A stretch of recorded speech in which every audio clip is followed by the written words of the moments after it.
Right now, folded up in a closet or a car somewhere near you, sits an object that men were once publicly mocked, insulted, and even physically harassed in the streets for daring to carry.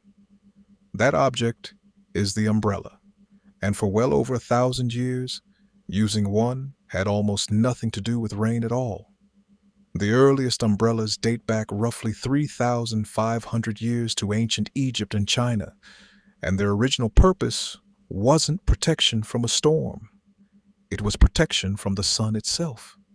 In ancient Egypt, pale, sun-untouched skin was a powerful status symbol, a visible sign that you were wealthy enough to avoid manual labor outdoors. Nobles and religious leaders were often shaded by servants, holding large parasols made from palm leaves or feathers, turning simple shade into a genuine display of rank and privilege. In ancient China, evidence suggests umbrellas were being deliberately waterproofed with wax and lacquer as early as 1000 BCE, adapting the same basic shade-giving design specifically for rain protection. From its very earliest days, this object was already living a strange double life, half practical tool, half unmistakable symbol of exactly who you were and weren't allowed to be. Ancient Greece adopted the parasol from Egyptian trade contact, and by the 4th century BCE, it had become a genuinely fashionable accessory among wealthy Greek women, frequently depicted in surviving pottery and artwork shading noblewomen at outdoor gatherings and religious processions. The Romans inherited this same tradition, and the parasol became firmly established as a wealthy woman's accessory throughout the Roman world. Here's where the object's strange gendered reputation truly begins to take root. Roman men who used parasols were widely viewed with genuine suspicion and mockery, considered effeminate and lacking proper masculine toughness for wanting protection from something as ordinary as sunlight or rain. A real Roman man, in the culture's own eyes, simply endured the elements rather than shielding himself from them. This wasn't a minor cultural footnote. It set a pattern that would persist, remarkably, for well over 1,000 years across multiple civilizations.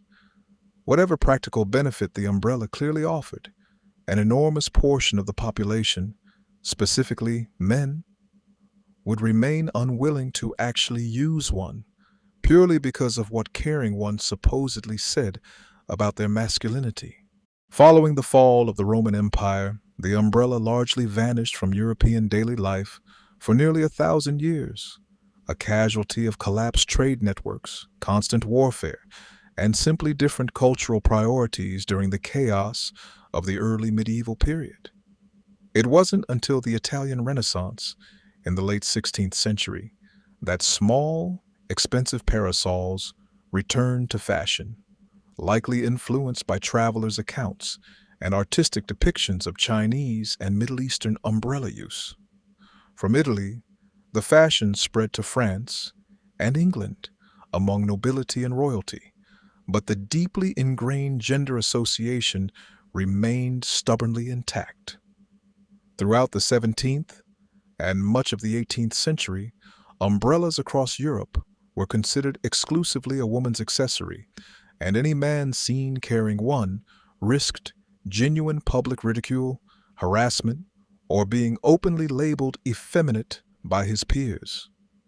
Practicality, it turns out, mattered far less to European society during this era than the powerful, unspoken rules dictating exactly who was socially permitted to stay dry in public without facing consequences for it. The genuine turning point for men and umbrellas in Europe centers almost entirely on one remarkably stubborn individual, an English philanthropist named Jonas Hanway. Beginning in the 1750s, Hanway made a deliberate, very public habit of carrying an umbrella through the streets of London, fully aware of the ridicule it would provoke. And ridicule it certainly did provoke. Hanway was reportedly jeered at, laughed at, and even occasionally pelted with objects by people who found a man carrying an umbrella genuinely offensive to witness. Cab drivers, in particular, resented him, since a growing habit of umbrella use among the public threatened to reduce demand for their rain shelter carriage services during storms. Hanway simply refused to stop, continuing to carry his umbrella openly for roughly 30 years until his death in 1786. His stubborn persistence gradually wore down decades of social resistance, and by the early 19th century, umbrella use among men had finally become genuinely acceptable across England, a shift historians widely credit substantially to one man's sheer deliberate refusal to care what anyone else thought of him. Once umbrellas became socially acceptable for everyone, the 19th century brought rapid technical improvement and genuine mass production. Manufacturers moved from heavy wooden frames toward lighter, more durable steel ribs, dramatically improving durability against wind while reducing overall weight and cost, finally making umbrellas commercially viable at a truly massive scale. The 20th century brought the next major leap forward. In 1928, German inventor Hans Haupt patented the first genuinely practical folding pocket umbrella, allowing people to carry rain protection conveniently in a bag or coat pocket rather than needing a full-length umbrella at all times. This single innovation dramatically increased everyday umbrella use, since the object no longer required deliberately planning ahead or carrying something bulky just in case of rain. By the mid-20th century, umbrellas had become genuinely universal, affordable household items produced by the millions worldwide, their once controversial gendered history almost entirely forgotten by ordinary people simply grabbing one on their way out the door during a sudden downpour. Today, umbrellas are so completely ordinary that over 30 million of them are purchased in the United States alone every single year, most cheaply made, quickly broken by wind, and casually forgotten in restaurants or on trains without a second thought. It's genuinely strange to consider that this same disposable object once determined whether a man risked public ridicule simply for wanting to stay dry.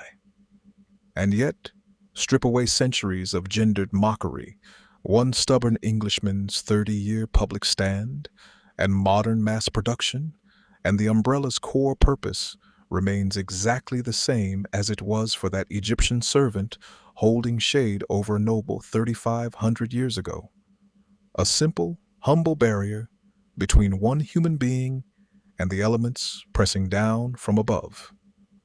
From a feathered Egyptian parasol to Jonas Hanway's jeered-at London walks, to the flimsy folding umbrella currently sitting forgotten in the bottom of your bag right now, this object quietly decided, across nearly every era it touched, exactly who was socially permitted to stay dry, and who simply had to endure getting wet instead.